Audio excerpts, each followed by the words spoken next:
Here's the little fridge I bought just as a secondary little fridge for cold drinks. It can hold a whole case of 24 cans, and it's got a little freezer in there, and you can see it's really quite frozen. You can see where the warmth of my hands is defrosted. For the money, I'm very impressed with it. Very impressed.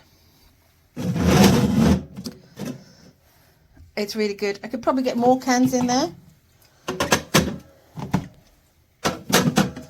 There. And leaves that empty. But that's 24 cans in there.